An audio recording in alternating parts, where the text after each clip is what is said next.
None of them in the trees me like Killian. In my home I was called lazy or vagabond. He cannot become a killer like Killian. A killer like Killian. Okay, good evening once again. Welcome back to DanTrades Mentorship. Today is Wednesday, the 21st of January, and we'll be talking mainly about the foundation of the Forex market. Every successful trader has to know the foundation of the market, have to know some pairs, have to know what exotics are, have to know what majors, what minors are. So we're going over the foundation of the Forex market. So we'll be beginning shortly.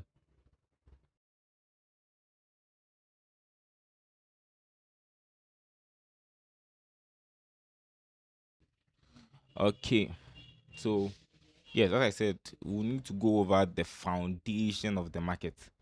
The foundation is very important. It's going to show us our ground. It's going to show us our hold on the market. You can't be a forex trader without knowing the foundation of the market. You need to know some key points, some key figures, some key technologies to prove yourself as a trader. You're not going to prove it to anyone, but you need to have them. So, without much further to do, we'll be beginning. Okay. So yes, as I said, as a trader, you need to have some technologies. We'll be starting with currencies. Now, what is currencies as a human being? What do you think currencies are? So basically, currencies are um, commodities that are used to transact, whether online or in person. So, but what is currencies in forex trading?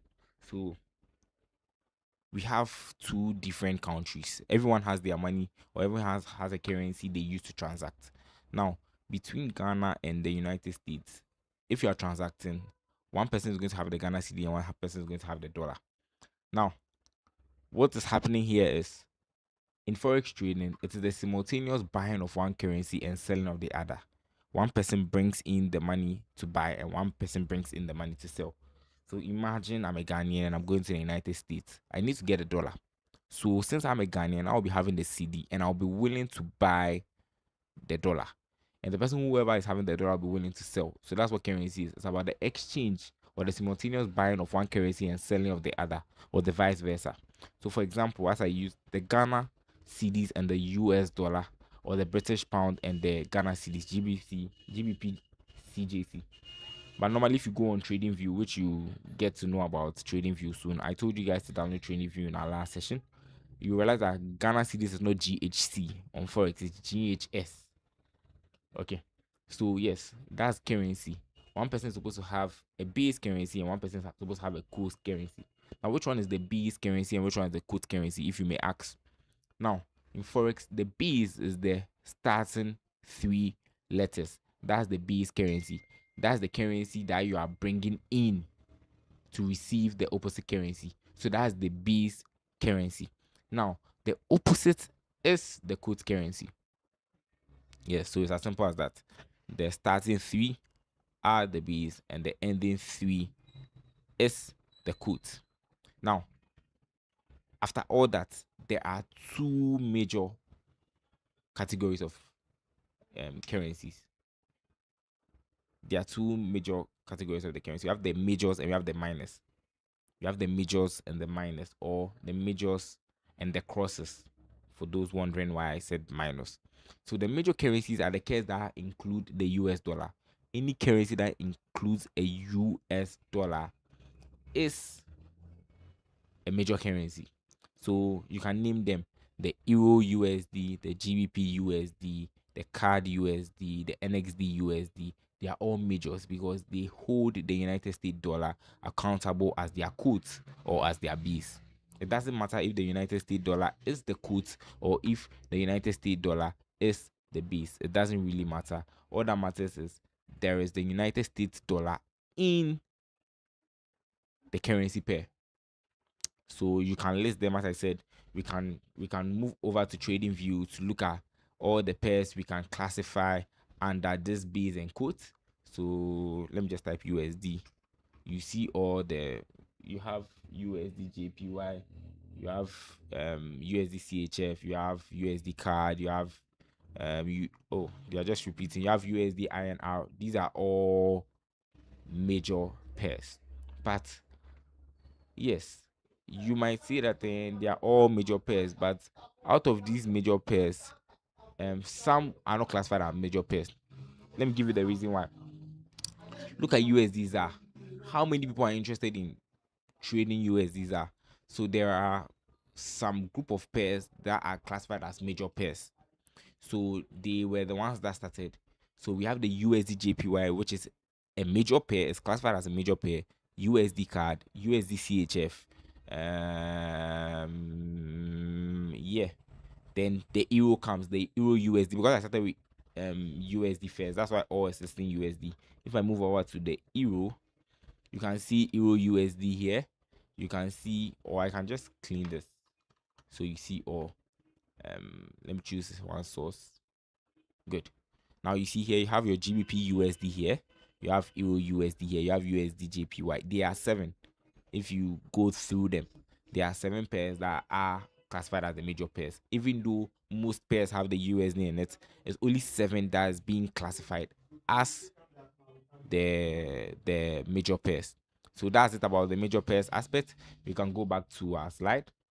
So yes, so those are the major pairs. Now the next thing is the crosses. They do not include the US dollar, yes, but they include other heavily traded currencies like the GBP, NXD, and the CAD. Euro is also part, EUR is also part. So these are the cross currencies. They don't have the United States dollars, but they have GBP, NXD, or CAD in them. So we have the Euro Canadian dollar, that's EURCAD. And in Forex, we don't have the division sign in Forex. So let's quickly go back to our trading view. You don't see any division sign in the trades, they just come together. So 6 letters, first 3 is the base, last 3 is the quote. 6 letters straightforward. There's no division sign, there's no bracket. The pairs are together. So yes, don't get confused in case you see a division sign here, you don't see a division sign on trading view. So yes, once again, I said everyone should get trading view. That's very important to me. You need trading view. We need trading view because that's where we're going to be placing our trades. That's where we're going to be getting our trades from. So each and everyone needs trading view and MT5. I said it in the last session. Okay, so we can go back to our slide. Yeah, so New Zealand dollar and the pound is also a cross currency. Yes, and there is one last one which is not really being talked much about, which is exotics. Exotics is the last one which is not being talked about. It doesn't have any of these. So an exotic can be maybe the Ghanaian cedi to maybe the Nigerian naira. It's an exotic. It does not relate to majors, or it doesn't relate to cross currencies. So the Ghanaian to the Nigerian, maybe the Ghanaian to the CHF, maybe the Ghanaian to the JPY, Japanese yen, Ghanaian cedis to Japanese yen. Those are exotics. It's not a major, it's not a cross. So yeah, pay more attention to it. Go to your trading view. If you go to your trading view, you can hover your mouse just to the plus at the right top corner, or you can tap on the name. You can see where my mouse is hovering on the name there. Tap on it and you can move to Forex. You can choose all or move to Forex. We'll dive deeper into trading view, most probably one of the sessions coming up next. So you have nothing to worry about if you don't understand what's happening in the trading view. Just have patience, join the sessions. If you are not able to join, just come back later in the day, watch the video, like, subscribe, most importantly, and I'm sure you'll be fine for the next 6 months. So that's it. You just come over, you can go through the pairs, just scroll. You don't need to use anything here. Yeah, you just scroll, look at the pairs, familiarize yourself with them, search other stuff. Yeah, most importantly. So that's it about major, cross, and exotics. We didn't speak about the exotics, but I've explained the exotics detailed. Then we go to the basic forex terms. Now, as forex traders, we can't run away from these terms. That's the honest truth. These terms, we can't run away from these terms. So I'll be starting with margin. Margin. Margin. So what's margin? In simple terms, margin is as a normal forex trader, you can place a trade with $20. Now, our broker, which is Easy Markets, has a minimum deposit of $20. With the mobile money option coming in place, hopefully next month or two, we should be having $10 minimum or even $1 minimum deposit. Now, if you are on the actual trading floor, you're on an actual trading floor, you can't place a trade with $10. You are going to be mocked at. Yes. But here comes a place where a nice institution like EC Markets, which is representing us on the trade floor, tells us, okay, you guys, you have just $10. You don't really have money. It's just $10 you have. So if you have $10, let's give you a boost, or just bring a percentage of what you are supposed to use to trade actually on the trading floor, so that we let you place a trade. So what do I mean by this? You're supposed to place a trade, and the trade is supposed to be $10,000. You're supposed to place a trade. Actually, if you're supposed to place that trade, you're supposed to place it with $10,000. But you don't have $10,000. You just have $10. Your broker will tell you, okay, bring maybe 0.1% of the money you're actually supposed to enter the position with, so that we place the trade in your favor. That's what happens with margin. So as I said, margin is the amount of money required in your account to open and maintain a leverage trading position. It's a small percentage of a full value of the trade, allowing you to control larger positions with less capital. For example, if your broker requires a 2% margin, you need to deposit 2% of the full trade value to open the position. That was an example. So as I said, you have 10,000 to open a trade. You don't really have that 10,000. Your broker will tell you, bring just 2%, put it in your account, and we'll be able to let you open that trade. So it's because of margin. That's why most of us are able to place trades on our accounts. It's as simple as that. Now, pips. Pips. Pip is percentage in point. Now, what is pip? Now, there are two types of there are two explanations for pips. There are two explanations for pips. Now, the first one is we have the UK based traders, their definition for pip, and the US based traders, their definition for pip. Now, we are UK based traders. So, for the US based traders, every pip is a tick. Please get this well. Every pip is a tick. So, anytime price counts by a tick, the US based traders call it a pip. Now, for the US based traders, anytime price counts 10 times, that's when we call it a pip. So the US traders, once it counts 1, it's a pip. But for the UK based traders, it's 10 times before we get a pip. So let me go over to trading view so you get my explanation very well. So let me look at this trade. If I'm supposed to place a trade from here to here, now if I open the settings to look at my position sizing, you realize that here says ticks profit level. You don't have to worry about this. I'm just using it for an example. Ticks. It says 576 ticks. Now, for US based traders, they'll just tell you that this is 576 pips. They'll just tell you it's 576 pips. But for UK based traders, this is 57.6 pips. That's what I'm trying to say. Every 10 is 1 pip for us. So this is 500. 500 is 50 pips, and 76 is 7.6. So adding them will give us 57.6 pips. If you don't get it, you can pause, go back and listen to it very well, so you understand what I'm trying to explain very, very, very well. I'm going over it again. Now, after you get your trade, there is something called ticks. Now, 5, 7, 6 is our ticks in trading view. Hopefully they give us the ticks. Yeah. But for US based traders, they mention all the values and call it a pip. Every tick is a pip for a US based trader.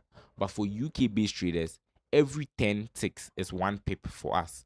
Meaning this value has to be divided by 10 to know the pips we are having. So for a UK based trader, telling my other UK based trader, I'm just going to tell him that we have 57.6 pips. I hope that explanation is very clear. I hope you get what I mean very well also. So that's it about the pips. So let's go over. A pip is the smallest price movement in the forex market. It typically refers to the fourth decimal in most currency pairs. Yeah. Though for pairs involving the Japanese yen, a pip is often at the second decimal place. Pips are used to measure price changes and potential profits or losses. Now, you see that this is a little different from the explanation I gave personally. The reason is I looked at the data points, the entry, the stop level, and the profit level, stop level, and the entry. I looked at these data points. Now, in case I was looking at it from the chart, let me close this. If I was looking at it from the chart, I have to look for it on this side. On this side. Now, they said you have to look at the normal pairs is the next 4 after the decimal points. So 1, 2, 3, 4. So this is 3810. I will be looking at the 0 to know if I'm supposed to get this amount of pip or that amount of pip. But with the help of the take profit or the stop loss take profit tool, it's going to help us already calculate the pips or the ticks. So you don't have to go through this method in knowing ticks and pips from these. I don't know if you get it. We'll get over to trading view, so you have nothing to worry about. Let's worry about our session now.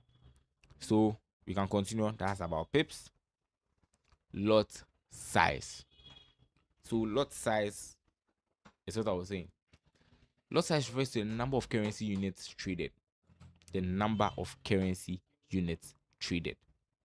Now, lot size, we have different lot size. We have standard lots, we have mini lots, and we have micro lots. Now, a standard lot is 1,000 units, a mini lot is 10,000 units, and a micro lot is 1,000 units. These are the main reasons why we need the margin to be able to trade the market. Imagine trying to enter a standard lot and 1 unit is $2. That means you need $200,000 to place a standard lot trade. You see, which you don't have that. Now, for beginners like us, we'll be starting with the micro lot.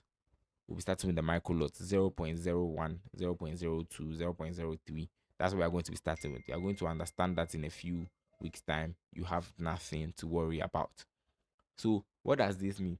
Now, your lot size determines how much you gain and how much you lose. Now, we just spoke about ticks. We just spoke about pips. Now, in case you have a pip, that's 57.6. That means 576 ticks. Now, your stop loss, your lot size is going to determine how much you're going to lose on that trade in case you lose. Now, let's imagine that your stop loss is 10 pips. 10 pips means 100 ticks. We are UK based traders. Now, you have 100 ticks and you enter your trade with 0.01. What lot size means is that the amount you placed the trade with, which was 0.01, will be multiplied with your ticks to give you your loss or give you your profit. And here we had a loss of 10 pips, which is the same as 100 ticks. So your 100 ticks times your lot size is going to give you the amount you're going to lose. So your 100 ticks times 0.01 is going to give you $1. So it means in such a trade, if you place a trade and you lose your trade, you're going to lose $1. That's all it means. So let's use the take profit example. If your take profit is 20 pips, that means 200 ticks. You enter the trade with $1 as your lot size. $1 times 200 is going to give you $200. It means in such a case, you're going to win $200. But in most scenarios, you'll not be able to enter a lot size of 1 or a lot size of $1 because we are now beginning and our deposits are not that huge, or $20 does not have that capacity to enter such trades. So we'll be using the micro lots in the meantime. Now, stop loss. I've already given a fair idea of what stop loss is. Stop loss is saying, okay, if I get to this particular point and it looks like I'm in a loss, take me out of the trade. As simple as that. I feel like I'm in a loss, take me out of the trade. That's what stop loss means. So a stop loss is an order placed with a broker to automatically close a trade if the market moves against you. Maybe you wanted market to go up and market turned down on you and went down. Of course, you're going to be in loss. So you tell your broker, hey, organization, hey broker, help me here. If price gets to this predetermined area, take me out of the trade. I don't want to be in the trade anymore.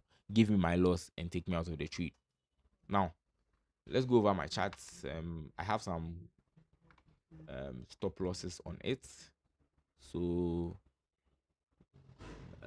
yesterday I think I had a loss on one of my pairs, and it went back to my direction.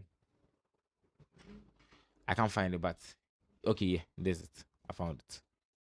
Now look at this trade. I was buying on this trade and it hit my stop loss.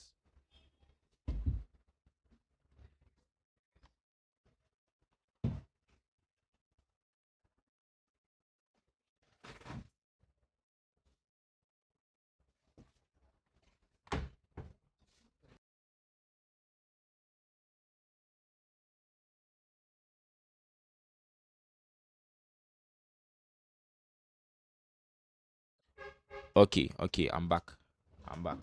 Okay, so a little network issue. So I was trying to buy on this pair, and all of a sudden, I hit my stop loss before it even went up. It's something that is going to be normal in Forex. You're going to get it a lot, but you have nothing to worry about. That's why we're on a mentorship. You're going to find a way to minimize such scenarios. So yeah, this is a stop loss. I just got my loss straightforward. My broker took me off when it got to the bottom line, so I didn't have to lose much. I didn't have to lose more than I wanted to lose. That's what I mean by your stop loss. Now, the next thing I'm sure you're guessing is going to be your take profit. The next thing is going to be your take profit. It's the same thing, but the opposite. This is going to help you take your profit. You're going to say, okay, I think I'm in a cool profit. I'm okay with whatever I have. So take me out of the trade. So it takes you out.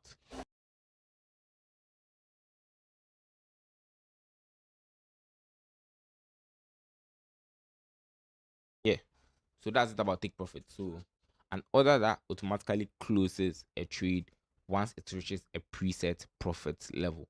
This ensures you lock in gains without needing to manually close the positions. Now, your positions can be manually closed, but with take profit and stop loss, the broker does it on your behalf. Because imagine you're in class and you're in a trade and you're sitting on the front row.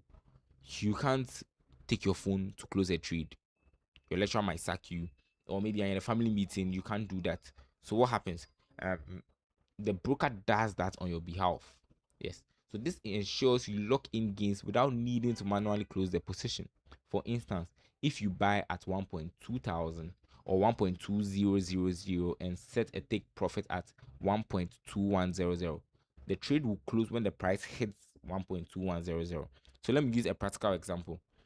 You bought something at 10 Ghana cedis and you're expecting to get 15 cedis, but you travel to London. You don't know when it's going to get to the 15 Ghana cedis. So you tell a friend in Ghana that, oh, yeah, if it gets to 15 cedis, kindly alert me back in the UK so I know it gets to 15 cedi. That's what your broker is eventually doing for you. That's it. That's basically what it's doing for you. So that's it about that part. The next thing is break even. This is one of the most important things in our trading for this mentorship. Break even. Now, what is break even at all? You can be in a trade, you are in a profit, and all of a sudden it looks like you're in a loss. What's happening? You don't want to have that such scenarios. You don't want to have a scenario whereby you are in a profit during the day and at night you are in a loss. Now, I have a similar trade to that. If you've seen me trading, you realize that anytime my profit takes off, I set a break even. I set break even because I don't want a situation whereby the price goes against me and I lose money. I don't like to lose money at all. I don't like to lose money at all. So I have this setting that does not make me lose if I start being in profit. And this is the break even too. So since I don't want to be in loss, I set the break even. It stops me when price gets to a particular point. So I'll try and share a picture of a trade I'm currently in that has a break even on the trade. So that's it about the break even. Let me show you how the break even looks on trading view, how we do the break even on trading view. So in case you have placed your trade and let's say this was here, yes, in case you place your trade here, look, okay, this trade not even hit our take profit. I take profit at the top. In case you placed your trade here, look at how price got to the middle and started coming back. You don't want to lose because at the end it will hit your stop loss. Look, it hit your stop loss at the end. You don't want to lose. So what do? When price takes off and gets to a certain point, we move our stop loss to the entry. This is your entry line, meaning that you don't lose, you don't gain. It's not a win-win. It's not a win-win for anyone, and it's a win-win for everyone. I don't know if you get the mandate. So yes, that's one of the things that can protect you in the forex market. That's the honest truth. It can protect you very much in the forex market. So that's it about um the break even aspect. I don't know if I can show the part I'm talking about, but yeah. I mean, I'm currently in a trade that, okay, I don't think it's possible. I'm I'm trying to show it on this, but it's not working. So yeah, I'll share it to the groups, or I can share it as a YouTube stat, so you can look at the trade I'm talking about, the break even. So without much to do, this is basically the foundation of the forex market, the currencies and the basic forex terms. You need to know this. Saturday we'll be having our interpersonal section. We'll be having our interpersonal session. We'll be talking about the trades. We'll be talking about what went over this week. We'll be going through everything we did, from the forex terms to currency to the EC market. Some people have still not been able to create their accounts, so I'll be helping them over. It has been a little busy. A lot of people have been so without much to do. Thank you for joining today's session. This is DanTrades, and have a wonderful weekend.